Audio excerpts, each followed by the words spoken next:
Ano po bang mga bago or mga initiatives na ginagawa ng inyong programa? Siyempre, bago tayo tumako sa ating Fast Talk, bigyan naman natin sila ng pahapya kung what's new, kumbaga, sa programang 4Ps.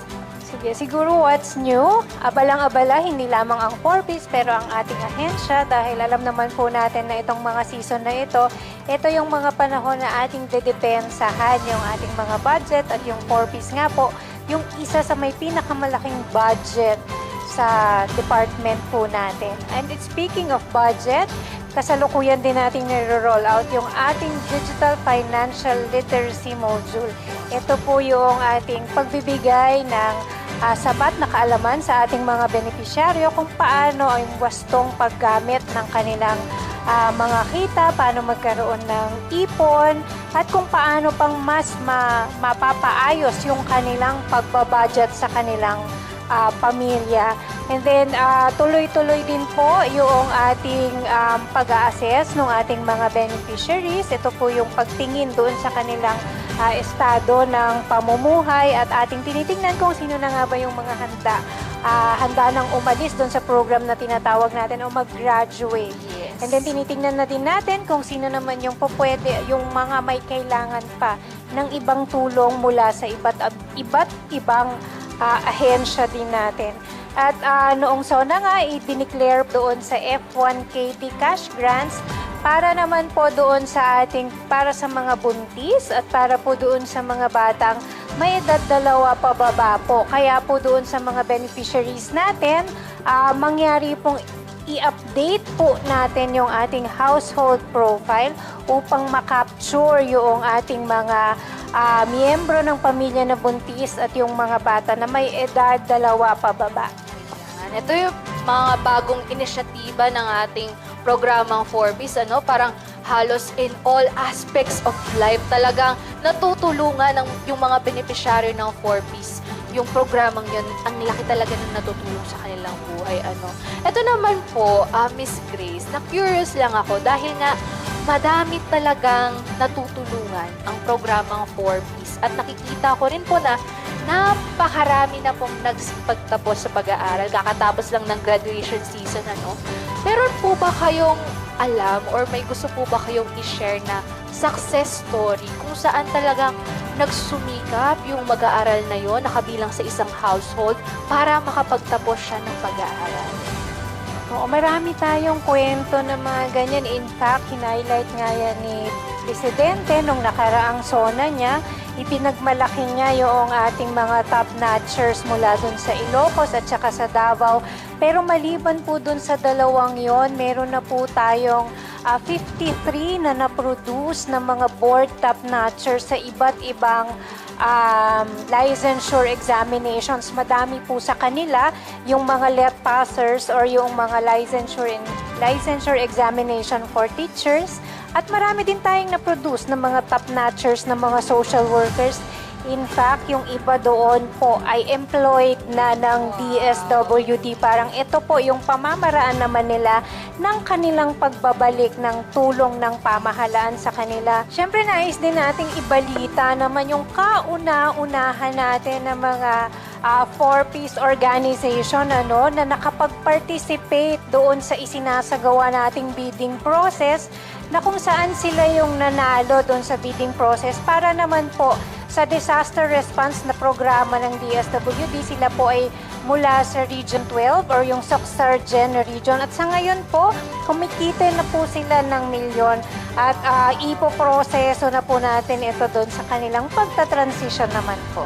Nakakatuwa naman yung mga ganyang success stories, Isipin nyo, hindi lang nakagraduate, but the program produced top-notchers, di ba? Talagang makikita mo na hindi all-out program ang 4Ps dahil yung mga programa natin, hindi lang mga 4Ps, lahat ng programa ng DSWD is marami talagang mga kababayan natin na ang natutulungan. At isa pang nakakatuwang kwento, Miss Grace, yung mga 4Ps organizations from Region 12. Nanalo sila sa bidding process kung saan sila ay isa sa magiging supplier ng mga bigas, gulay para sa mga supplemental feeding program ng ating ahensya at ng iba ring ahensya sa pamahalaan. Oo, tama ka Diba? dyan, Venus. No? Bigyan lang din natin ng emphasis yung sinabi mo kanina na dole out. Madalas kasi naririnig din natin ito, dole out, dole out, dole out. Yung 4Ps po natin, gaya ng paulit-ulit nating sinasabi, yung cash grants, may kaakibat po ito na pagtalima or pagsunod dun sa mga itinakdang conditions. Bukod dito, tinuturuan din natin sila ng iba't ibang pamaraan upang nang sa ganon, sila ay magkaroon ng tinatawag nating pagbabago doon sa kanilang pamumuhay na hindi lang sila nakaasa at nakadepende doon sa ating pamahalaan. Ito nga yung mga kwentong mga ibinahagi natin kanina.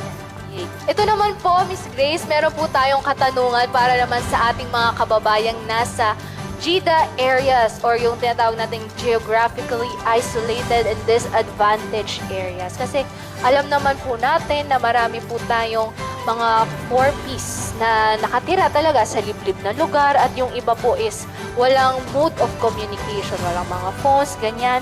Paano po ba ang proseso kapag ganon? Sila po ba ay tatawagan o kailangan po nilang pumunta sa pinakamalapit na tanggapan ng DSWD sa kanilang lugar? Paano po yun? Pinupuntahan po ba natin sila para ma-update? Or ano po yung proseso sa ganong bagay?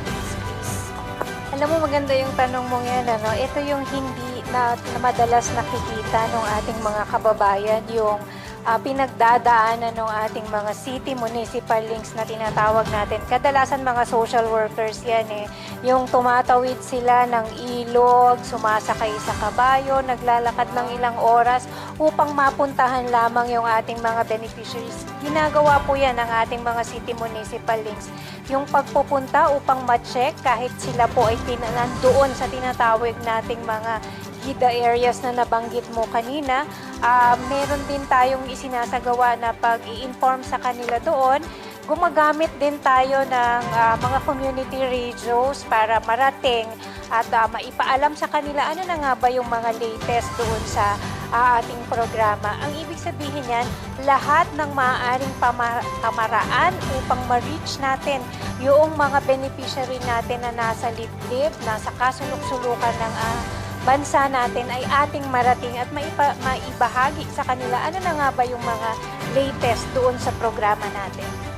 Kasi importante rin na kahit yung mga kababayan natin, kahit nasa malayo silang lugar, dapat updated pa rin sila. At kagaya nga ng direktiba ng ating Pangulo, walang sino man ang dapat maiwan dito sa ating bansa. So ayan, sana po nasagot namin yung katanungan na yan. Paano yung mga nasa GIDA areas, meron pong ginagawa ang ating ahensya. Hindi nga lang po natin madalas nakikita, pero yung mga city and municipal links po natin, talagang sila yung nag-e-effort na puntahan kahit malayo pa ang lugar na yan, maihatid lamang ang tulong at tamang impormasyon para sa ating mga 4Ps beneficiaries na nasa malalayong lugar. Tanong mula kay Cecilia, ang concern ko lang po kung pwede ko na po bang makuha yung 3 payout na hindi ko nakuha ng 2023. Maaari pong makipag-ugnayan sa kanilang mga city municipal links para sa status ng kanilang payout. Tanong mula kay Joan Villanueva, bakit po nabago ang batas? Dati po hanggang May nag-aaral ka, hindi ka pa makakaalis sa programa. Bakit ngayon? Hanggang 7 years na lang. Yan po ay upang matiyak na yun pong ating mga beneficiaries ay magkaroon ng pagbabago doon sa kanilang pamumuhay at may endorse sila doon sa iba pang pangangailangan na hindi na kayang tugunan ng 4Ps. Susunod na tanong mula kay Jonaling Kusong. Ang tanong niya, na-validate na po siya pero kulang siya sa requirements. Ang tanong, kasali na ba siya sa 4Ps? Kapag po sila ay pumirma na ng oath of commitment at meron na po silang land bank form, sila po ay beneficiary na. Pero kung wala pa po ito, ibig sabihin hindi pa po sila kasama sa listahan ng beneficiaryo ng 4Ps. Tanong galing kay Joanne Macarubo. Code 22 po ako noong 2023 pa. Na-validate na rin. Kailan po kaya ma-approve ang aking application? Pwede pong makuha yung status sa ating mga city municipal links.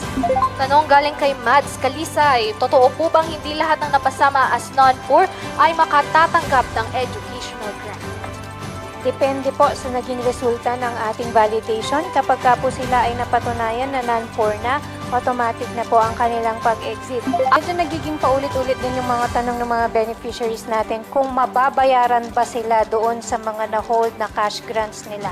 Ang sagot po, kapag ka po kayo ay na-reactivate, matatanggap niya pa po yung cash grant na na-withhold sa inyo noong nakaraang taon. In fact, nag-umpisa na po tayong magbayad ng for health noong December at yung education naman po ay nag-umpisa na din po tayo netong taon para po doon sa mga hindi pa po nakatanggap pero nasabihan na na-reactivate, ibig sabihin po pinoproseso pa yung inyong mga nakapending or naka-hold na cash grants. Ngayon po, kung gusto po ninyong malaman kung ano ang talagang estado ng inyong sambahayan sa ngayon, maaari po kayong mag-message doon sa ating Facebook page para po mabigyan ng tugon yung inyong mga specific na concerns. Sa Facebook po kasi natin may sasagot sa inyo at may mga hihingiin na ibang detalye na para po very specific din yung makuha na sagot.